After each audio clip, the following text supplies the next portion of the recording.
The laboratory was silent except for the soft hum of machines. Dr. Vex Thalan stood perfectly still, all four of his eyes focused on the glowing display screen in front of him. His antenna twitched slightly, the only sign of the excitement running through his insectoid body.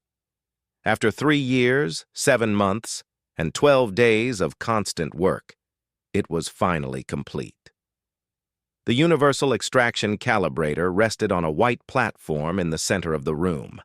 Soft lights made it shine like a piece of art. The tool was beautiful in its complexity. 23 separate parts moved together in perfect harmony. Each piece had been designed, tested, and redesigned hundreds of times. The quantum stabilization core alone had required 2 years of research and 17,000 computer simulations. Vexathalan's team of 47 engineers gathered around the platform. They were all Keltharians, members of a species known across the galaxy for their incredible attention to detail. Other races joked that a Keltharian would spend a month planning a simple meal, but that careful nature had made them the best engineers in known space. "Begin the final demonstration," Vex Thalan said, his voice translator turning his clicking sounds into smooth galactic standard language. One of his assistants placed a small sample of zeolite crystal under the extraction field. These crystals were among the rarest materials in the galaxy. They powered everything from faster-than-light engines to medical equipment. The problem was getting them out of asteroids without breaking them. Zeolite was incredibly valuable, but also incredibly fragile. One wrong move, one vibration too strong, and 1,000,000 credits worth of crystal would shatter into worthless dust. The Universal Extraction Calibrator hummed to life. Energy readings appeared on screens around the room. Temperature sensors showed exact measurements down to 1,000th of a degree. Pressure stabilizers activated, creating a perfect bubble of controlled environment around the crystal. The extraction arm moved with mechanical precision, so smooth it seemed to float rather than move. 5 minutes later, the crystal sat in a containment box, completely intact. Not a single crack, not even a scratch. The room erupted in clicks and chirps of celebration. Keltharians did not show emotion the way humans did, but this was as close as they came to cheering. 3 years of their lives had led to this moment. "We will present this to the Galactic Mining Consortium tomorrow," Vex Thalan announced. "They will finally understand the value of proper engineering." The next day, representatives from a dozen different species filled the presentation hall. Mining companies from across the galaxy had sent their best people to see the Keltharian solution to the zeolite problem. For decades, mining operations had struggled with crystal extraction. Most methods destroyed more than half of what they tried to collect. The waste was enormous, and the cost was worse.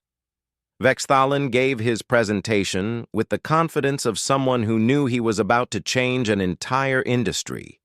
He showed test results, computer models, and live demonstrations. The Universal Extraction Calibrator performed perfectly every single time. Representatives whispered to each other, and several started making notes on their data pads. "The success rate is 99.7%, Vex Thalan explained. "The 0.3% failure rate only occurs under extreme gravitational conditions that rarely exist in practical mining situations. This tool represents the absolute peak of extraction technology." A representative from the mining consortium, a large bear-like creature named Gromash, stood up. "Dr. Vex Thalan, your work is impressive. The consortium is prepared to offer you the contract for our new mining operation in the frontier asteroid belt." Vex Thalan's antenna straightened with pride. This was it. This was the recognition his team deserved. "However," Gromash continued, "there is one condition. The frontier belt is already occupied by a human salvage operation. You will need to work alongside them for the duration of the contract." Vexathalan felt a small wave of concern, but he pushed it aside. "That is acceptable. We will coordinate with the human team. Excellent, Gromash said. Your equipment will be transported to Mining Station Theta 7. The humans have been operating there for about 5 years. They are familiar with the area and can help you navigate the belt safely. After the meeting, Vex Thalan discussed the arrangement with his senior engineers. None of them seemed worried about working with humans. They had heard stories, of course.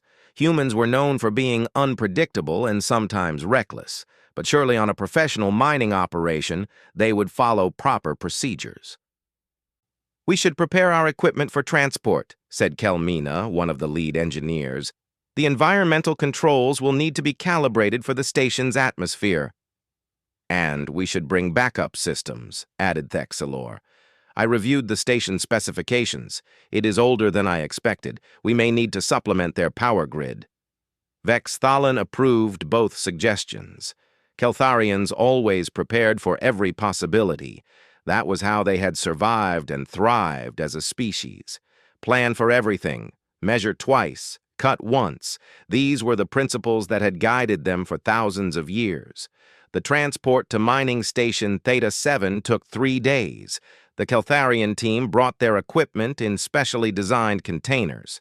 Each tool was packed in foam, surrounded by climate control units, and secured with multiple restraints. The Universal Extraction Calibrator traveled in its own dedicated container with its own power supply and environmental system. As their ship approached the station, Vex Thalan looked out the viewing port. The frontier asteroid belt stretched before them like a river of rocks flowing through space. Thousands of asteroids, from small pebbles to massive mountains of stone and metal, drifted in their ancient orbits. Somewhere out there were deposits of zeolite worth billions of credits. Mining Station Theta 7 came into view. It was a standard design, a cluster of modules connected by tunnels, with docking ports extending like arms from the central hub. Solar panels covered every available surface. At least, Vex Thalan assumed they were all solar panels. Some of the surfaces looked like they might be patches or repairs. Theta 7, this is Keltharian Research Vessel Precision, requesting permission to dock, their pilot transmitted. Precision, this is Theta 7. A human voice responded, cheerful and casual. Yeah, come on in. Use docking port 3. Port 2 has been acting funny lately. Welcome to the neighborhood. Vex Thalan made a note. Acting funny was not proper technical terminology, but perhaps the humans were just being friendly. He would give them the benefit of the doubt. The ship docked smoothly, and Vex Thalan led his team through the airlock. It was time to begin their work and show the galaxy what true engineering could accomplish. The smell hit Vex Thalan first. It was a mixture of oil, metal, something the humans called coffee, and various other scents he could not identify. The inside of Mining Station Theta 7 looked nothing like the clean research facilities the Keltharians were used to. Cables ran along the walls in bundles that seemed to follow no logical pattern. Panels had been removed from several sections, exposing the machinery underneath. Tools floated in corners where someone had forgotten to put them away in the low gravity. A human woman floated toward them, pushing off the walls with practiced ease. She was wearing a gray jumpsuit with various patches sewn onto it and grease stains on the knees. Her dark hair was pulled back into a ponytail, and she smiled widely as she approached. You must be the Keltharians. Welcome, welcome. I'm Captain Sarah Chen. We've been expecting you. She held out her hand, a human greeting gesture. Vex Thalan awkwardly extended one of his front limbs to complete the handshake. Thank you, Captain Chen. I am Dr. Vex Thalan, lead engineer of the extraction project. We are pleased to be here. Just call me Sarah. We're pretty casual around here. She gestured for them to follow. Let me show you where you can set up. We cleared out one of our storage bays for your equipment. It's not fancy, but it's clean and has its own environmental controls. As they floated through the corridors, Vex Thalan could not help but notice the state of the station. A panel on one wall had been replaced with a different color metal. Wires were held in place with some kind of gray adhesive tape. One section of wall had what looked like writing on it in multiple languages, including several phrases in human English that his translator refused to interpret. They passed through a common area where several humans were eating. One of them, a large man with red hair and a thick beard, waved at them with a fork. "New neighbors! About time we got some company out here!" The storage bay Sarah showed them was acceptable, though barely. It was clean enough, and the environmental controls functioned properly. Vex Thalen's team immediately began unpacking their equipment, setting up workstations with precise measurements and careful organization. Over the next few hours, more humans stopped by to introduce themselves. There was Marcus O'Brien, whom everyone called Mac, the chief engineer. He was a thin man with sharp eyes and hands that never stopped moving. There was Rosa Martinez, the mining specialist. James Park, the navigator. Each one seemed friendly and welcoming, but none of them seemed to understand the importance of proper protocols. "Want to see our operation?" Mac asked, after the Keltharians had finished setting up their initial workspace. "Might help you understand the belt better," Vex Thalen agreed, hoping to learn about the humans' mining techniques. What he saw in the human work area made his antenna curl in distress. The human workshop was chaos. Tools covered every surface, many of them modified in ways that surely violated their original design specifications. A mining drone sat partially disassembled in one corner, with parts scattered around it. Several pieces of equipment were running without proper safety covers. Warning lights blinked on a control panel, but no one seemed concerned. "This is where we do most of our repair work," Mac explained, clearly proud of his workspace. "Built most of these tools myself from salvage and spare parts. When you're this far from a proper station, you learn to make do with what you've got." "Make do?" Vex Thalen repeated, struggling with the concept. "But surely you follow the manufacturer specifications for repairs." Mac laughed. "Specifications are more like suggestions out here, Doc. Half this equipment is older than I am. Original specs don't account for 20 years of wear and jury rigging." Jury rigging? Another unfamiliar term. Improvising. Working with what you have. Creative problem solving. Mac patted a machine that was held together partially with the same gray tape Vex Thalen had seen in the corridors. "This baby wasn't designed to process asteroid samples, but we modified it. Works great." Vex Thalen made several mental notes about safety violations he would need to address, but he said nothing for now. The humans seemed to have survived this long with their methods, even if those methods went against everything he had learned about proper engineering. The first mining operation went smoothly. Vex Thalen's team located a suitable asteroid, deployed the universal extraction calibrator, and successfully extracted 3 perfect zeolite crystals. The humans watched with obvious interest, asking questions about the technology and taking notes. "That's really something," Sarah said, examining one of the extracted crystals. 3 years to build?" 3 years, 7 months, and 12 days, Vex Thalen corrected. "Proper engineering cannot be rushed. Must have cost a fortune. Excellence has its price, Captain, but the results speak for themselves." That evening, Vex Thalen gave an informal presentation to the human crew, explaining the principles behind the universal extraction calibrator. He discussed quantum stabilization, molecular bonding frequencies, and precision environmental control. The humans listened politely, though he suspected some of the finer technical points went over their heads. "The key," he concluded, "is understanding that every variable must be controlled. Chaos is the enemy of precision. With proper planning and exact measurements, any problem can be solved." Mac rubbed his beard thoughtfully. "Sounds great in theory, Doc. But space has a way of throwing variables at you that you didn't plan for." "Which is why we plan for every possibility," Vex Thalen replied. 2 days later, space proved Mac's point. The asteroid came from nowhere, or rather, it came from exactly where it should not have been. A fragment, probably knocked loose from a collision elsewhere in the belt, traveling at high speed on an unusual trajectory. The station's sensors caught it too late. Alarms shrieked through the corridors. "Brace for impact!" Sarah's voice shouted over the communication system. "Everyone to secure positions!" The asteroid fragment was only the size of a small vehicle, but at its speed, it hit like a missile. The station shuddered violently. Vex Thalin grabbed a handhold as the artificial gravity failed for a moment. Lights flickered. Somewhere in the distance, metal screamed.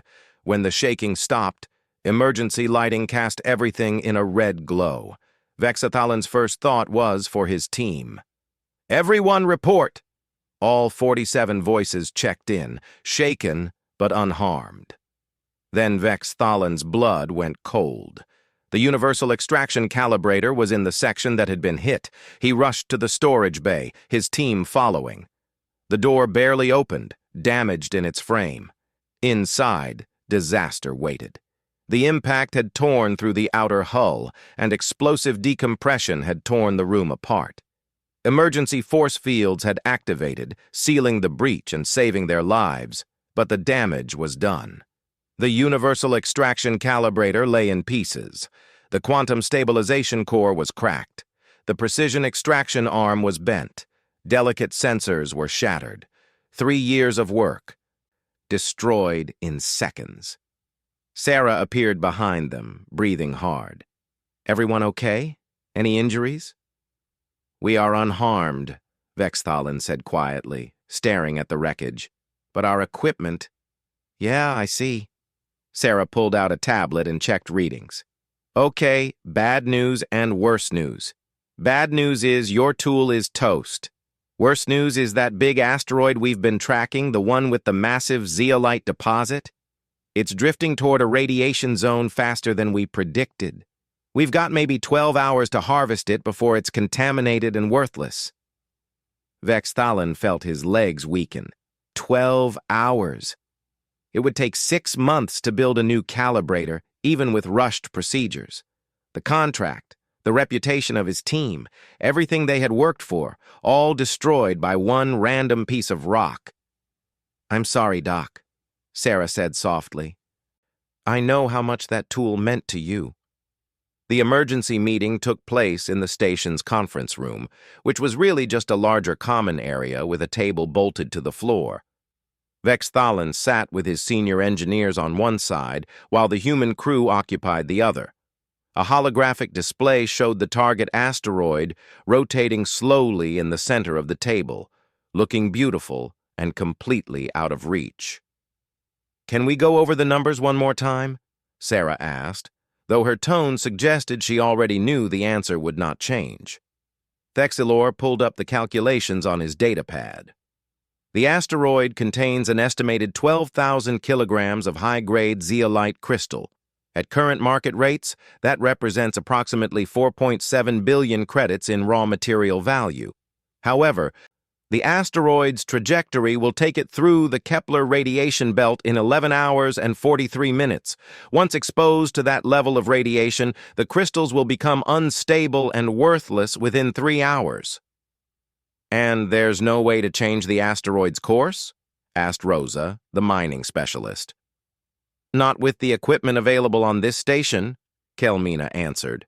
"We would need industrial-scale thrusters and at least 2 days to install them properly." Vex Thalin had been running calculations in his head since seeing the wreckage of the universal extraction calibrator. Every scenario ended the same way. Even if we had access to the fastest supply ships in the sector, we could not get replacement components here in less than 4 days. Building a new calibrator from those components would take a minimum of 6 months. And that is with aggressive rushing of procedures and accepting higher risk tolerances. "What about renting equipment from another mining company?" Max suggested. Sarah shook her head. "Already checked. Nearest operation with zeolite extraction capability is 9 days away, and they'd probably just come harvest it themselves rather than rent us their gear." The room fell silent. Vex Thalan watched the holographic asteroid rotate, billions of credits spinning uselessly in the void. The mining consortium had made the terms very clear. This asteroid was part of the contracted operation. If they failed to harvest it, the contract would be void. Worse, the Keltharians would face massive financial penalties for failing to deliver on their promises. His team's reputation, built over decades of careful work, would be destroyed.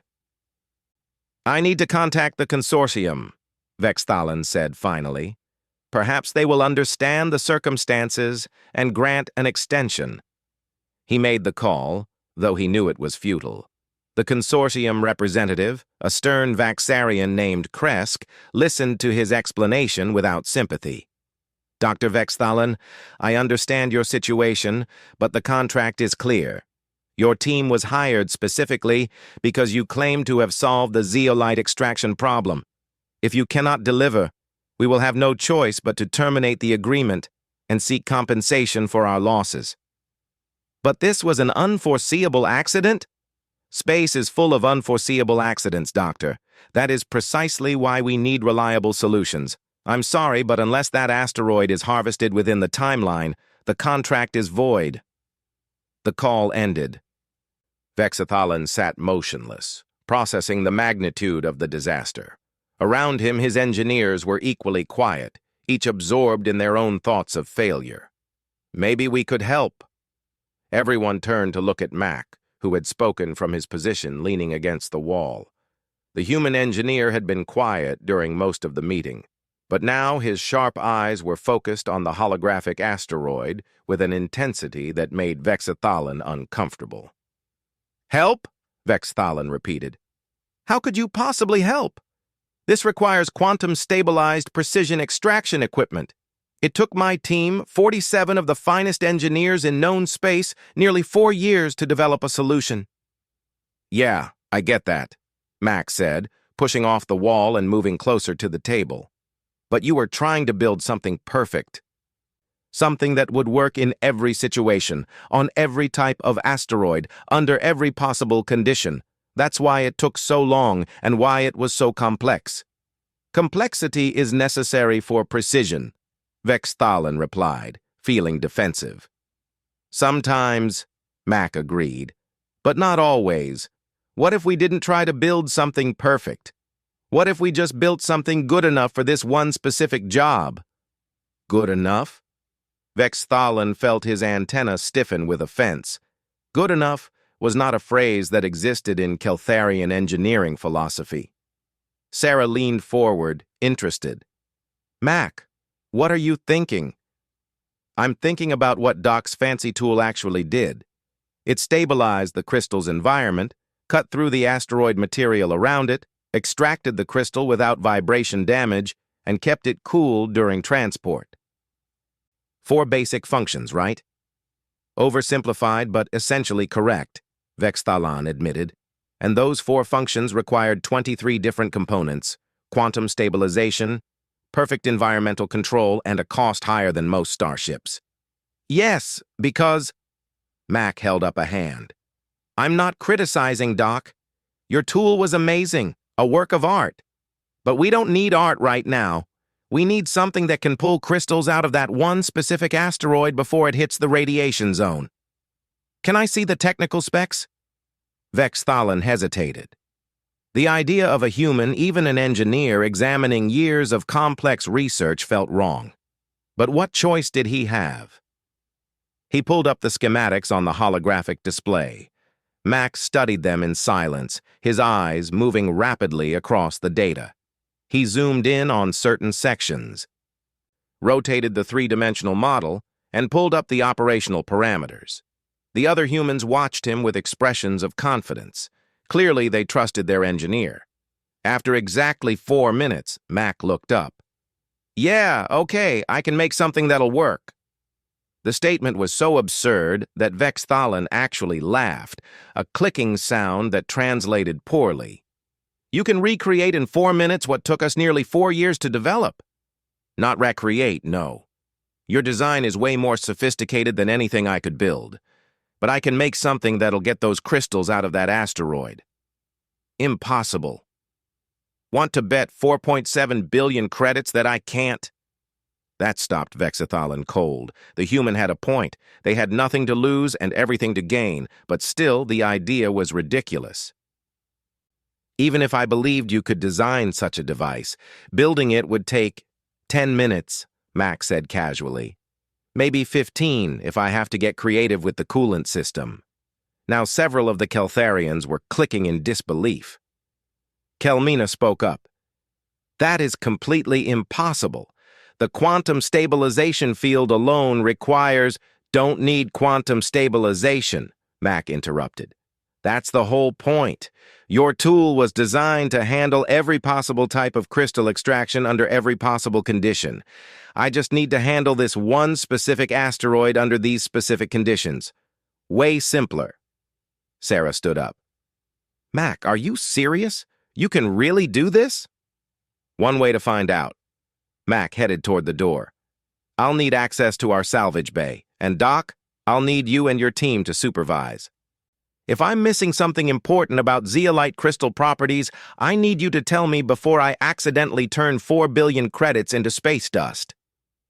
Vexathalan found himself floating after the human, his team following. This was insane. This violated every principle of proper engineering. You could not just throw together a precision extraction tool from spare parts in minutes. It was impossible. But so was harvesting that asteroid without trying. The human salvage bay was even more chaotic than their workshop.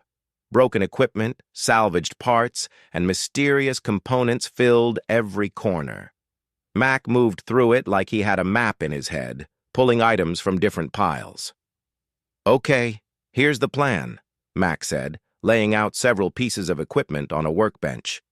Your tool tried to do everything simultaneously. Stabilize, cut, extract, cool, all at once in perfect harmony. Beautiful engineering, but complicated. I'm going to break it into stages. Sequential operations, not simultaneous. Way easier to control. He picked up what looked like a broken plasma cutter. This is stage 1. Scored around the crystal to separate it from the surrounding material. Your tool used quantum fields to do this without touching the crystal. I'm just going to cut very carefully. But the vibrations from cutting will shatter the crystal, Thexelor protested. Not if I control the power and do it in stages. This cutter's power regulator is jammed at 30%. Normally, that'd be a problem. For this, it's perfect.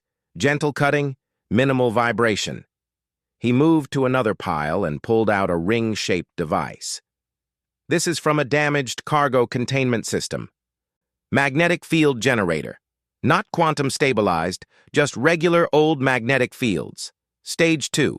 Once the crystal is loose, this creates a field that'll hold it steady while we pull it out. Vexathalan watched as Mac pulled more items from the salvage piles. The human moved with quick confidence, like he could see the finished device in his mind and was simply assembling the pieces that already existed there. It should have been reassuring. Instead, it was terrifying. This, Mac said, holding up a bent piece of metal that might have once been part of a hull panel, is stage 3, the grabber arm. Nothing fancy, just metal bent to the right shape with hydraulic control for grip strength. That is hull plating, Kelmina observed. Not designed for precision manipulation. Doesn't need to be precise. Just needs to hold on and not let go. Mac put the metal in a vise and started heating it with a small torch. Your tool had 17 different motion controls for its extraction arm. 17! This one has 2. Grab and release. That's all we need. He bent the metal with smooth, practiced movements, creating a crude claw shape. To Vexathalan's trained eye, it looked like something a child might make in a basic fabrication class. Nothing about it suggested precision or reliability. Mac moved on before Vexathalan could voice his concerns. The human grabbed a hydraulic cylinder from another pile and started connecting it to the bent metal with quick welds. Sparks flew, and the smell of hot metal filled the air. There were no measurements, no calculations visible, no testing protocols. Mac was simply building relying entirely on experience and intuition. Stage 4 is cooling, Mac continued while working. Your tool had a sophisticated thermal management system with quantum heat pumps and molecular temperature control. Very impressive. I've got this. He held up what looked like a damaged coffee thermos, the kind humans use to keep their drinks hot or cold. That is a beverage container, Vex Thalin said, his translator struggling to keep the disbelief out of his voice. It's an insulated vacuum container with excellent thermal properties, Mac corrected with a grin. Fill it with liquid nitrogen, attach it to a simple spray nozzle, and boom, instant cooling system. Liquid nitrogen? That will freeze the crystal too rapidly. The thermal shock could cause fractures. Not if I control the spray rate. And guess what? This thermos has a crack in it, so it leaks at a nice slow rate. Another thing that's usually a problem that turns into a feature.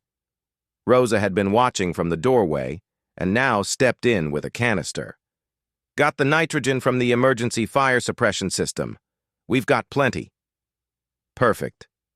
Mac took the canister and started rigging a connection to the thermos using rubber tubing and what appeared to be a valve from a bathroom sink. Thexeler could not stay quiet any longer. You are combining components that were never designed to work together. There are no compatibility standards, no testing protocols, no safety margins. You're absolutely right, Mac agreed cheerfully. This is what we call duct tape engineering, or in this case, he pulled out a roll of gray adhesive tape. The same tape Vex Thalin had seen all over the station. Please tell me that is not structural tape, Vex Thalin said weakly. This is the finest multi-purpose adhesive technology humans have ever invented. We call it duct tape. It can hold almost anything together if you use enough of it. Mac started wrapping the tape around several connection points, securing tubes and wires to the makeshift frame. That cannot possibly meet any structural requirements. Meet requirements? Doc, this stuff has held together starship hulls during emergency repairs. It's not pretty, but it works. Mac continued assembling. He attached the magnetic containment ring to a frame he welded together from spare rods. The plasma cutter was mounted on an adjustable arm that looked like it came from an old mining drone. The grabber claw was connected with hydraulic lines that Mac simply cut to the right length with a hand tool. The cooling system, if it could be called that, was tied to the whole assembly with more duct tape and zip ties. The Keltharians watched in growing horror. This was not engineering. This was barely controlled chaos. Every principle they had ever learned was being violated right in front of them. You need to test each component individually, Kelmina insisted. Verify the power requirements. Run simulations. No time for simulations. Mac connected a power cable to the plasma cutter, then to the magnetic generator. Besides, half the stuff I'm using doesn't have original specs anymore. Been modified too many times. Then how do you know the tolerances? Mac tapped the side of his head. Experience. I've been working with this equipment for years. I know what it can handle. That is not acceptable engineering methodology. You're right. It's not. Mac looked up, and his expression was serious for the first time since they started. Listen, I know this looks crazy to you. Everything you've learned, everything you've been taught about proper engineering, this violates all of it. But there are two types of engineering, Doc. There's engineering for perfection and engineering for survival. Your tool was perfect. This thing, it's survival. He went back to work. The device was starting to take shape now, though shape was perhaps too generous a word.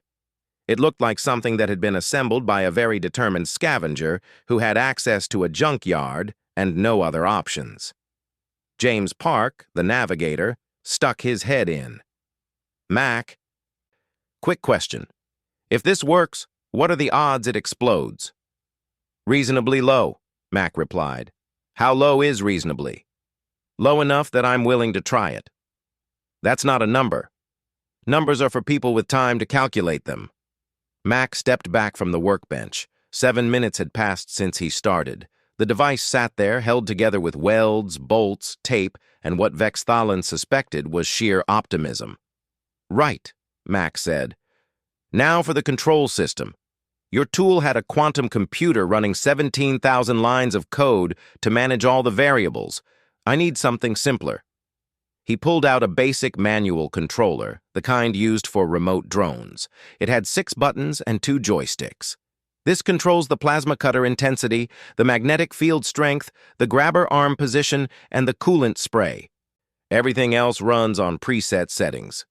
"Preset by whom?" Vex Thalan asked. "By me, just now, while I was building it." Mac made some final adjustments with a small screwdriver. The beauty of simple systems is they're easier to control. Your quantum computer could account for millions of variables.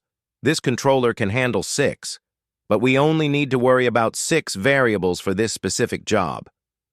What if something unexpected happens? Then I adjust on the fly.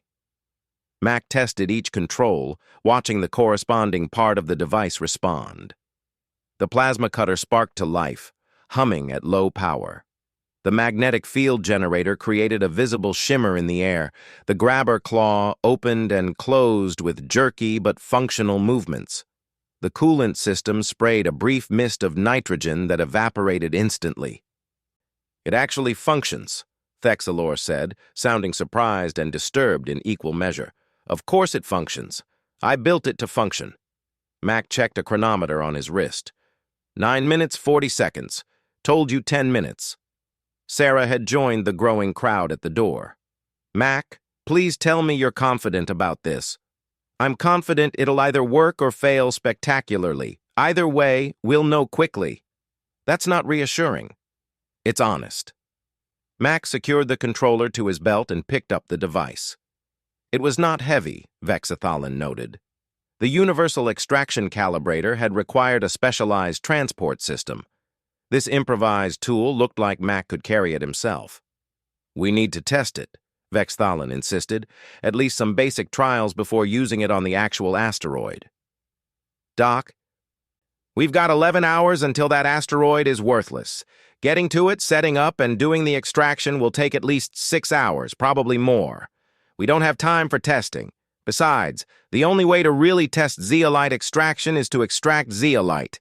Simulations won't tell us if it'll work." "This is insane. I calculate the probability of catastrophic failure at 73%. "Then I've got a 27% chance of success. I've worked with worse odds." Mac headed toward the docking bay where their transport ship waited. "Come on, Doc. Let's go get rich or die trying." Vex Thalan looked at his team. They all clicked nervously, expressing various levels of concern and disbelief. But under that, he sensed something else. Curiosity, perhaps, or maybe hope. They had spent years building the perfect tool only to see it destroyed by random chance. Now they were about to watch a human try to replace it with garbage and determination. "Everyone suit up," Vex Thalan said finally. "We are going to witness either a miracle or a disaster, possibly both." The transport ship cut through space toward the target asteroid. Through the viewing port, Vex Thalan could see it tumbling slowly, a massive rock roughly 300 meters across. Scanners showed the zeolite deposits glowing in false colors across its surface. 4.7 billion credits spinning through the void, counting down toward worthlessness. Mac sat in the cargo hold with his improvised device, making final adjustments. The tool looked even worse in the harsh lighting of the transport ship. Vex Thalan counted at least 7 places where duct tape was the primary structural support. The whole assembly vibrated slightly from the magnetic generator's power feed. "Radiation levels are rising," Rosa called from the pilot seat. "The asteroid's already entering the outer edge of the Kepler belt. We've got maybe 10 hours before contamination makes the crystals unstable." "Plenty of time," Mac said, though his hands moved faster with the adjustments. They docked with the asteroid using magnetic anchors. The crew suited up and made their way to the surface, moving carefully in the low gravity. Sarah had insisted on bringing extra safety equipment and emergency supplies. "If Mac's toy breaks, I want to make sure we can get home," she had said. Mac secured his device to a work platform they had anchored to the asteroid's surface. Lights illuminated the area where scanners had identified the highest concentration of zeolite. Through the stone, Vexthalin could see the faint blue glow of the crystals. "First target is about 2 meters down," Mac said, adjusting the plasma cutter's angle. "Nice and shallow. Good test run." "Test run," Vexthalin repeated. "You are testing this device for the first time on actual zeolite deposits?" "No better way to learn." Mac activated the controller. "Everyone back up. If this goes wrong, I don't want anyone in the blast radius." The plasma cutter hummed to life. A thin beam of superheated energy touched the asteroid's surface and began to cut. The sound transmitted through their suits and the rock itself, a high-pitched whine that made Vexthalin's antenna ache. Mac moved the cutter in a careful circle, scoring around where the scanners showed crystal deposits. The technique was crude compared to the precision beams the universal extraction calibrator used, but it was working. Stone vaporized slowly, creating a glowing ring that cut deeper with each pass. "Depth check," Mac called out. 1.4 meters, Rosa read from her scanner. "You're getting close." "Good. Throttling down to 20% power." The plasma beam dimmed. Mac made another pass, this time moving even more slowly. "Magnetic field activating in 3, 2, 1. The air around the work site shimmered. Vexthalin's suit sensors detected the magnetic field engaging. It was not the clean, perfectly calibrated field of his destroyed equipment. This field fluctuated, pulsed, and probably violated a dozen safety regulations. But it was there, and it was working. "Final cut," Mac announced. The plasma beam made one last circle, and suddenly the stone broke free. A chunk of asteroid tumbled away from the main body. The magnetic field caught it. The rock stopped tumbling, held in place by invisible forces. Through the partially transparent stone, the blue glow of zeolite crystal shone brightly. "Grabber arm engaging." Mac worked the joystick, and the crude metal claw extended. It moved jerkily, lacking any finesse, but it reached the floating rock and closed around it. "Got it. Starting extraction." Hydraulics hissed as the arm pulled the rock toward the work platform. Mac positioned it carefully, then activated the plasma cutter again at minimum power. With painstaking care, he cut away the outer stone layer, revealing the crystal beneath. It was beautiful, roughly 30 centimeters long, pure blue and completely intact. "Coolant system activating," Mac warned. The cracked thermos started spraying liquid nitrogen, a fine mist that immediately evaporated in space. But for a few crucial seconds, it cooled the crystal rapidly, preventing thermal shock from the earlier cutting.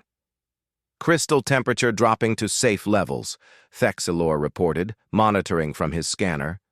"No fractures detected. No stress indicators. The crystal is intact." Mac carefully placed the crystal in a containment box lined with protective foam. "One down. Approximately 400 to go." "It worked," Kelmina said, her voice filled with disbelief.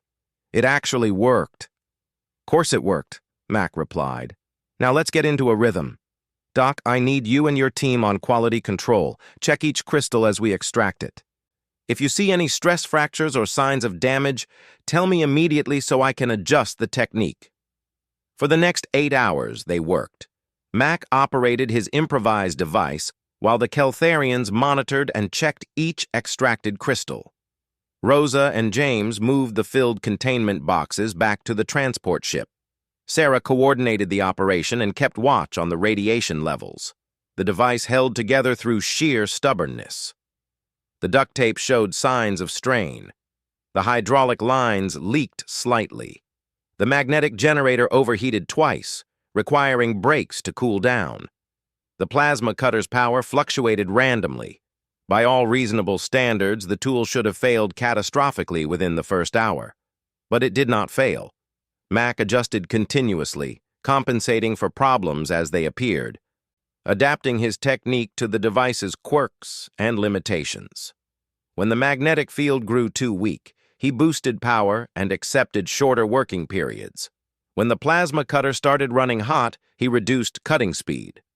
When the grabber arm's hydraulics became sluggish, he worked with a gentler touch. "This is not engineering," Vexithalan said at one point, watching Mac make another adjustment with a wrench while the device was still running. "This is improvisation." "Engineering is just improvisation that worked," Mac replied. "The only difference is documentation and repeat testing."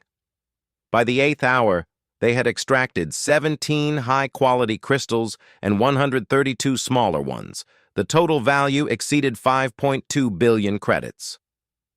Mac's improvised device had extracted more zeolite in one operation than most mining crews harvested in a year. "Radiation levels are getting dangerous," Sarah finally called. "We need to leave now or risk contamination." They packed up quickly. Mac's device was left behind on the asteroid, too damaged and worn out to be worth salvaging. It had done its job. As they pulled away, Vexithalan looked back at the tool sitting alone on the rock, held together with tape and hope, the most valuable piece of garbage in the sector. Back on mining station Theta 7, the crew celebrated with food and drinks. The humans were loud and cheerful, toasting each other and talking excitedly about their shares of the profits. The Keltharians participated more quietly, still processing what they had witnessed. Vexithalan found Mac in the workshop later that night, already working on some new project involving what looked like parts from a broken coffee maker and a communications relay. "Mac," Vexithalan said carefully, "I need to understand. How did you know it would work?" Mac looked up, setting down his tools. "Honestly, I didn't know, not for certain. But you were so confident." "That wasn't confidence, Doc. That was necessity. When you don't have time to be sure, you have to act anyway and adapt if things go wrong." Mac gestured at the parts on his workbench. "Your tool, the Universal Extraction Calibrator, it was amazing. A perfect solution to every possible zeolite extraction scenario, but perfect is the enemy of good enough." "I do not understand. You were solving for every possibility, every type of asteroid, every environmental condition, every potential complication. That's why it took years and cost a fortune. I just solved for this one specific problem. This asteroid, this timeline, these conditions. Way simpler." Vexithalan's antenna twitched as he processed this. "But that means your solution only works for that specific situation." "Exactly. Next asteroid might need a completely different approach, and I'd build a completely different tool for it." Max smiled. "That's the thing about humans, Doc. We're pretty good at making things up as we go. It's not elegant, it's not perfect, but it's fast and it works. My people spent thousands of years developing engineering principles based on careful planning and precise execution. And those principles are great. They've served you well, but they don't account for chaos. Space is chaos. Accidents happen, plans fail, equipment breaks. When that happens, you can't spend 3 years developing a perfect response. You've got to grab whatever's available and make it work right now." Sarah appeared in the doorway. "Am I interrupting?" "Not at all, Captain," Vexithalan said. "Mac was just explaining human engineering philosophy." "Oh no, he's giving the chaos speech again." Sarah grinned. "He's right, though. Out here, things break constantly. Original plans become obsolete the moment you leave port. You learn to adapt or you don't survive. But how do you maintain quality? How do you ensure reliability?" "We don't. Not the way you do," Mac admitted. "We build things that are good enough, test them by using them, and fix whatever breaks. Then we make it a little better next time. It's messy and inefficient, but it's also flexible. When everything changes, flexibility beats perfection." Vexithalan was quiet for a long moment. Everything these humans were saying contradicted his training. Yet he could not deny the evidence. Mac's improvised device had succeeded where his team's perfect tool had been destroyed by circumstances. "I would like to stay here," Vexithalan said suddenly, "not to teach, but to learn, if you would permit it." Sarah looked surprised. "You want to learn human engineering?" "I want to understand improvisation. My people are excellent at solving known problems with perfect solutions. But we struggle with chaos and uncertainty. Perhaps there is value in both approaches." "Of course you can stay," Sarah said warmly. "We'd be glad to have you. Fair warning, though, our teaching methods are pretty hands-on." "Hope you don't mind getting your hands dirty." "I believe," Vexithalan said slowly, "that my hands could use some dirt." 2 weeks later, Vexithalan stood in the workshop holding a roll of duct tape. Mac was showing him how to repair a malfunctioning air recycler, and the solution involved the tape, 3 different types of wire, and a part from what had been a kitchen appliance. "Just wrap it tight," Mac instructed. "Doesn't have to be pretty." Vexithalan wrapped the tape around the connection, his movements careful and precise. It was the least elegant repair he had ever performed. The tape was crooked. The wires were different colors. The whole assembly looked like it belonged in a recycling center. "How's that?" he asked. Mac tested the airflow. "Perfect, or rather, good enough, which is the same thing out here." Vexithalan looked at his work. By every standard he had been taught, this repair was a failure. It met no aesthetic requirements. It followed no documented procedures. It would never pass inspection by his engineering board. But it worked. And in the chaos of space, perhaps that was all that mattered. The Keltharians had spent years perfecting a tool for every possibility. The humans had spent 10 minutes creating a possibility where any tool would work. Vexithalan was beginning to understand that both lessons had value and that the best engineering might lie somewhere in between. His antenna twitched with something that felt like satisfaction as he reached for another piece of tape.